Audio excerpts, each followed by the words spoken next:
السلام عليكم. اللهم صل على سيدنا محمد وعلى آله وصحبه أجمعين. أخوتي المغاربة، دائما كنتمنى لكم الخير والتيسير والهنا وراحة البال.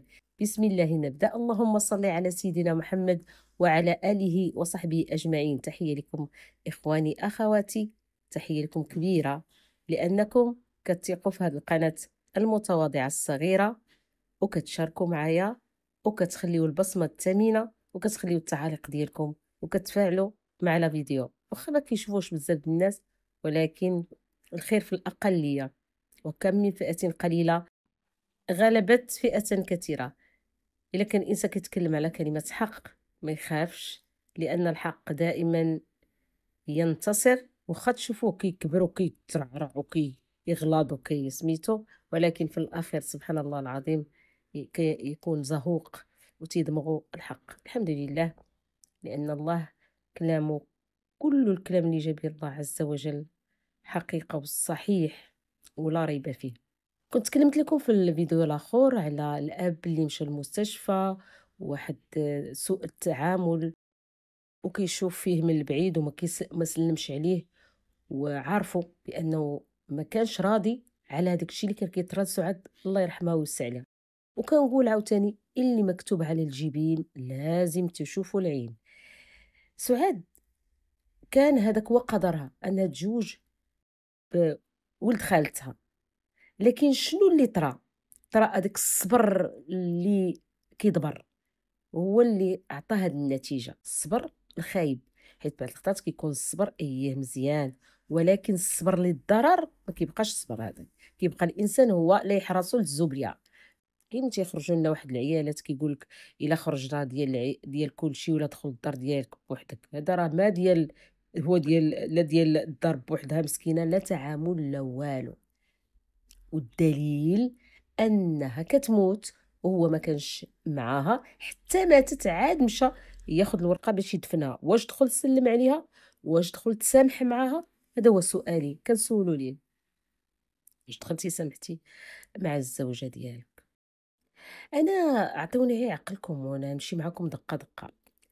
كون كانت سعاد ادت لنفسها بنفسها، وغادي تكون طاحت مسكينه هذيك الطيحه اللي الهلا يعطيها لشي واحد، غادي على الاقل غتقول لهادوك العيالات اللي تما، يعني العجوزه وبنات خالتها، هي صافي دارت اللي دارت وادات راسها اداته. اذا غادي تكون عندها واحد اللحظه ديال انها تعترف بان هذا هي ادت نفسها، تقول لهم صافي وغادي تنفجر. صافي هادشي اللي بغيتو، وانا يلا وضعت حد لحياتي، انا هادي انا. وغادي تغوت مسكينه، ويقول لها الصقعه اش درتي، وغادي يمشيو يشوفوا داكشي اللي هي خداته وكان السبب في الموت ديالها. هذه الا كانت هي راسها هذه يكون هكا، ولكن هاد الناس داوها على اساس هي مريضه، بين عشيه وضحاها طاحت طيحه مسكينه.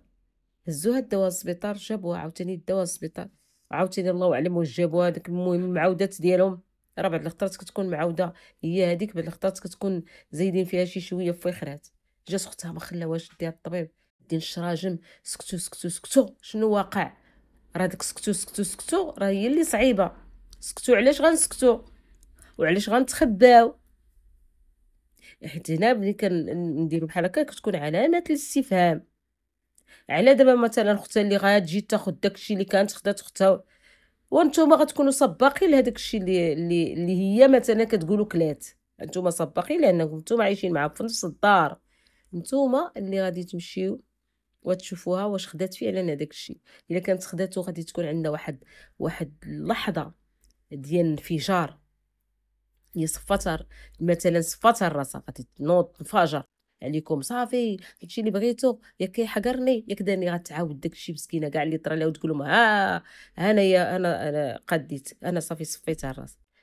وغادي يجيو هما غياخدوا هذيك الاداه اللي هي ادات بها راسها، وغادي يقدموها للبوليس يعيطوا ولا الطبيب ولا شي حاجه. راه هي شنو كلات. وهذا بحال واحد السيده في السبيطار، كنت انا في السويسي، وجابوها قال راجلها هز داكشي اللي كلات. بنادم كيبقى صابر حتى يولي واكل شي حاجه. هادي جايب يعني جايب هذاك الشيء اللي كلات، عرف بان هادي الشيء اللي كلاتو. ولكن هذه اللي تيقولوا احتمال تكون انها اداه رصا، استبعدوه. لان هاد الاداه رصا يعني وصلت لواحد الدرجه انها قالت شنو خاصها تقول، وقالتها بديك الطريقه ديالها. انا غادي تعاود كلشي وتحط كلشي اللي دخل لها تقول له ها انت شنو درتي، والجيران غيعرفوها بان كلات شي حاجه اداه راسها. ما طاحت، هزوها السبيطار، جابوها من السبيطار، سكتوا سكتوا عندكم، وشادينها ضاربينها برا ديال تتهمت الحريق. المطروح علامه الاستفهام. ان شاء الله القضاء هو اللي غادي يجاوب على هذه الاسئله كامله اللي حنا كنسولو، نتوما كتسولوا، كل واحد كيسول. ولكن الاحتمالات كنقولوهم، كنقولوا كيفاش هاد السيده غادي تادي راسها وما غاديش يكونوا عارفين هما باش ادات راسها. ما يمكنش، واخا يكون بالتدريج بالتدريج، وفي الاخر غتقولوا ها يا صافي راه بالتدريج ودرتو، يا تعرف بداك الشيء اللي دارت. هي كون بغات دير هادشي منين كندخل الزوجه الثانيه عندها وعارفه تيقول لها دير اللي بغيت ناخذ تما تنوض لها، الا لو تقول راه وحده حرقت راسها واقفه وحرقت راسها، لاحت على راسها ليسانس وحرقت راسها حدا عائله الراجل وكل شيء. وهادشي راه معروف في اليوتيوب، راه ما جبناش حتى شي حاجه من راسنا.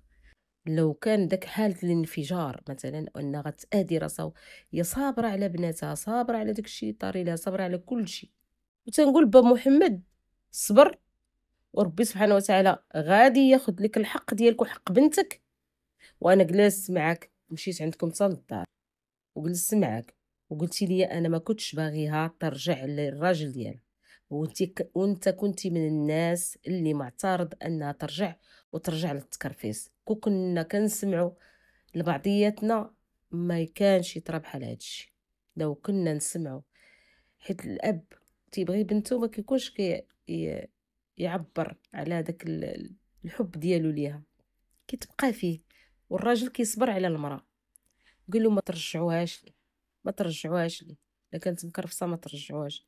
ورغم هذا الشيء العيالات دوزوها في جريمه ديال الماء. الا خرج ديال العيالات كاملين ولا دخل الدار، راه راجلك وصبري حتى الترافيك وتجي فيك.